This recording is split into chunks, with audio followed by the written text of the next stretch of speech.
Hello ನನ್ನ ಕುಟುಂಬದವರೇ, ಹೇಗಿದ್ದೀರಾ? ನೀವೆಲ್ಲರೂ ಚೆನ್ನಾಗಿದ್ದೀರಾ ಅಂದ್ಕೊಂಡು ಇವತ್ತಿನ ಕಾರ್ಯಕ್ರಮವನ್ನು ಪ್ರಾರಂಭ ಮಾಡ್ತಾ ಇದ್ದೀನಿ.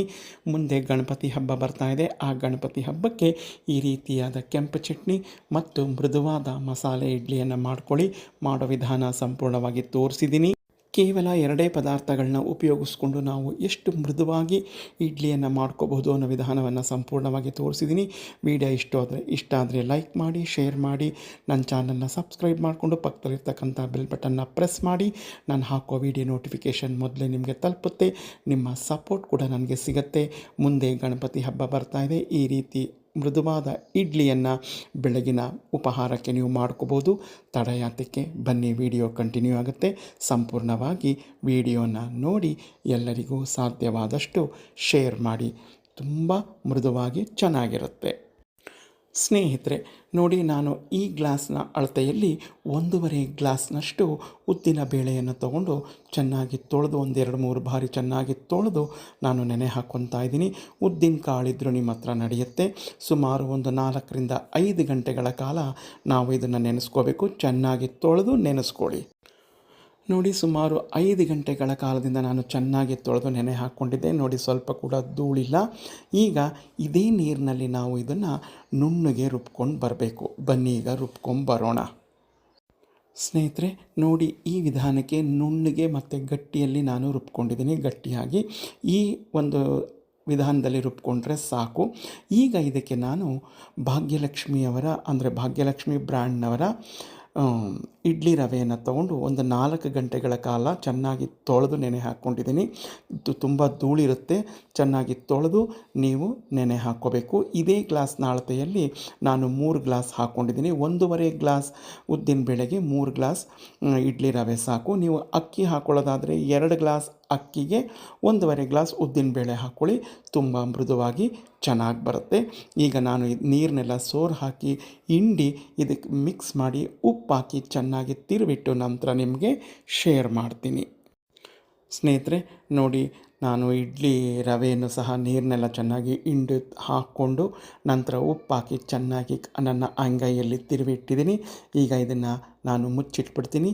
ನಂತರ ನಾಳೆ ಬೆಳಗ್ಗೆ ಮತ್ತೆ ನಿಮಗೆ ತೆಗೆದು ತೋರಿಸ್ತೀನಿ ಹೇಗಿರುತ್ತೆ ಅಂತ ನೋಡೋಣ. ಶುಭೋದಯ ಸ್ನೇಹಿತರೆ, ಶುಭ ಶುಕ್ರವಾರ, ಸ್ವಾತಂತ್ರ್ಯ ದಿನಾಚರಣೆಯ ಹಾರ್ದಿಕ ಶುಭಾಶಯಗಳು. ನಿನ್ನೆ ರಾತ್ರಿ ನಾನು ಇಡ್ಲಿ ರವೆ ಮತ್ತು ಉದ್ದಿನಬೇಳೆ ಎಲ್ಲ ರುಬ್ಬಿಟ್ಟಿದ್ದೆನಲ್ಲ, ಈಗ ಹೇಗಾಗಿದೆ, ಅದರ ಒಂದು ಇದು ಹಿಟ್ಟು ಹೇಗೆ ಉದುಗ್ ಬಂದಿದೆ ಅಂತ ನೋಡೋಣ ಬನ್ನಿ. ನೋಡಿ ಹೇಗೆ ಉಬ್ಬು ಬಂದಿದೆ, ಈ ಚಳಿಯಲ್ಲೂ ಹೇಗೆ ಉಬ್ಬು ಬಂದಿದೆ ಅಂತ ನೋಡಿ. ಈ ಒಂದು ಇಡ್ಲಿ ಹಿಟ್ಟಿಗೆ ನಾನು ಇಲ್ಲಿ ಸಬ್ಸಿಗೆ ಸೊಪ್ಪು, ಕರಿಬೇವು, ಕೊತ್ತಂಬರಿ ಸೊಪ್ಪನ್ನೆಲ್ಲ ಹೆಚ್ಚಿಟ್ಕೊಂಡಿದ್ದೀನಿ. ಪ್ರಥಮ ಬಾರಿಗೆ ನಾನು ಸಬ್ಸಿಗೆ ಸೊಪ್ಪು ಉಪಯೋಗಿಸ್ತಾ ಇರೋದು. ತುಂಬ ಚಳಿ ಇರೋದರಿಂದ, ಶೀತ ಇರೋದರಿಂದ ನಾನು ಸಬ್ಸಿಗೆ ಸೊಪ್ಪು ಉಪಯೋಗಿಸ್ತಾ ಇದ್ದೀನಿ. ನಾವು ಸಬ್ಸಿಗೆ ಸೊಪ್ಪು ಇದುವರೆಗೂ ಬಳಸೇ ಇರಲಿಲ್ಲ.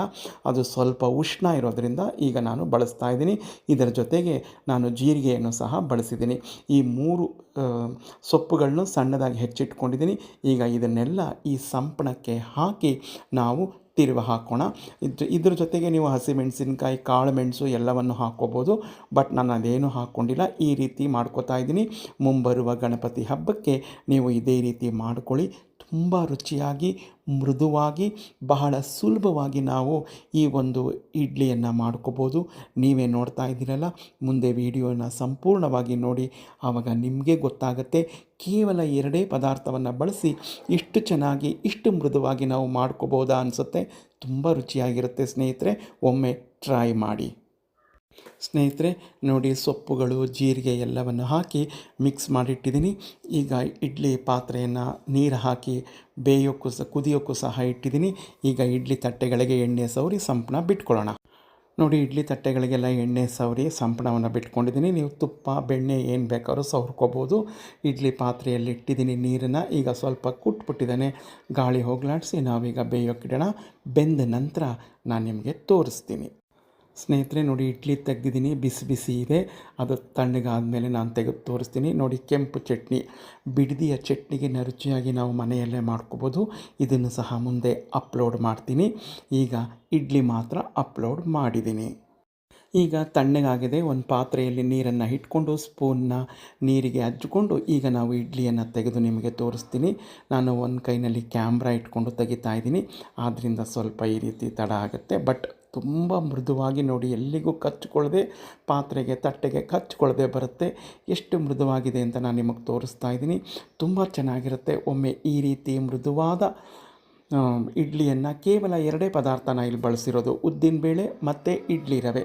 ಹೀಗೆ ಎರಡು ಪದಾರ್ಥವನ್ನು ಬಳಸಿ ಮೃದುವಾದ ಇಡ್ಲಿ ಮಾಡೋ ವಿಧಾನ ತೋರಿಸಿದ್ದೀನಿ. ಗಣಪತಿ ಹಬ್ಬಕ್ಕೆ ಮಾಡ್ಕೊಳ್ಳಿ, ತಿಂದು ಹೇಗಿತ್ತು ಅಂತ ನನಗೆ ಕಮೆಂಟ್ನಲ್ಲಿ ಮರೆಯದೆ ತಿಳಿಸಿ.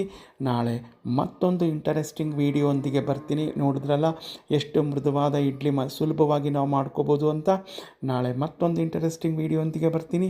ಎಲ್ಲರಿಗೂ ನಮಸ್ಕಾರಗಳು. ಜೈ ಗಣೇಶ. ಮಾಡ್ಕೊತೀರಾ ಅಲ್ವಾ? ಮಾಡಿಕೊಂಡು ಹೇಳಿ ನನಗೆ.